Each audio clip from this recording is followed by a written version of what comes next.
13 दिसंबर 2001। दिल्ली की सर्द सुबह अभी पूरी तरह खुली भी नहीं थी जब गोलियों की आवाज ने देश की संसद को हिला दिया।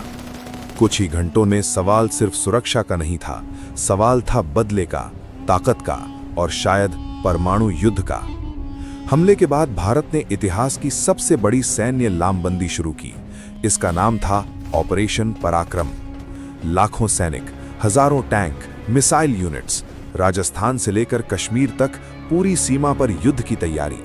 रेलगाड़ियां सिर्फ सैनिकों को ढो रही थीं, खेतों के बीच अस्थायी बंकर बन रहे थे और हर शाम न्यूज चैनलों पर एक ही सवाल गूंज रहा था, क्या अब युद्ध तय है? इंडियन आर्मी ने अपने स्ट्राइक कोर्स को अग्रिम मोर्चे पर तैनात कर दिया था। पश्चिमी मोर्चे पर भारी तोपखाना, उत्तरी सेक्टर में हाई अलर्ट एयर डिफेंस। सैनिक महीनों तक सीमा पर जमे रहे, हर दिन आदेश का इंतजार, आगे बढ़ो। लेकिन इस बार मामला अलग था। 1998 के बाद दोनों देश खुले तौर पर परमाणु शक्ति बन चुके थे। हर तोप के पीछे अब सिर्फ बारूद नहीं, बल्कि एक अदृश्य परमाणु छाया भी खड़ी थी। जनवरी 2002 में हालात और बिगड़े। सीमा पर गोलाबारी बढ़ी, राजनयिक रिश्ते लगभग टूट चुके थे। दिल्ली में युद्ध कक्षों में नक्शों पर लाल और नीली रेखाएं खिंच रही थीं। रणनीति तैयार थी, सीमित हमला, तेज प्रहार और अंतर्राष्ट्रीय दबाव से पहले लक्ष्य हासिल करना।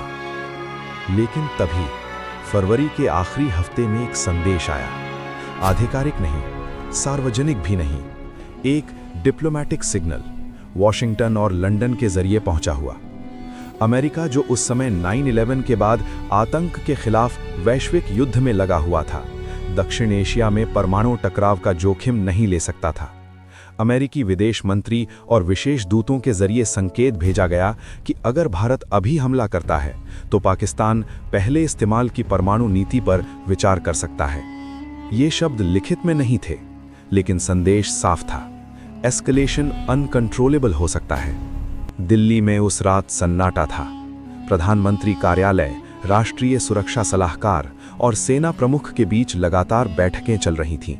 सवाल था, क्या सीमित पारंपरिक हमला वाकई सीमित रहेगा? खुफिया इनपुट्स ने भी चेतावनी दी। उपग्रह तस्वीरों में पाकिस्तान की मिसाइल यूनिट्स की गतिविधि दिख रही थी। कुछ ठिकानों पर असामान्य मूवमेंट। क्या वे सिर्फ दिखावा कर रहे थे या वाकई तैयारी? इधर आर्थिक मोर्चा भी टूटने लगा था।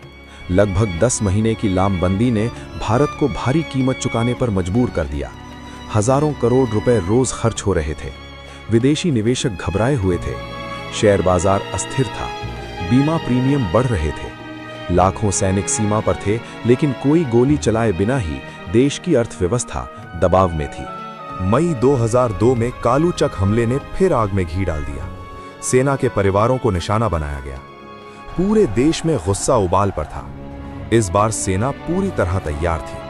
आदेश बस कुछ घंटों की दूरी पर था। लेकिन उसी दौरान फिर एक अंतर्राष्ट्रीय कूटनीतिक हलचल शुरू हुई।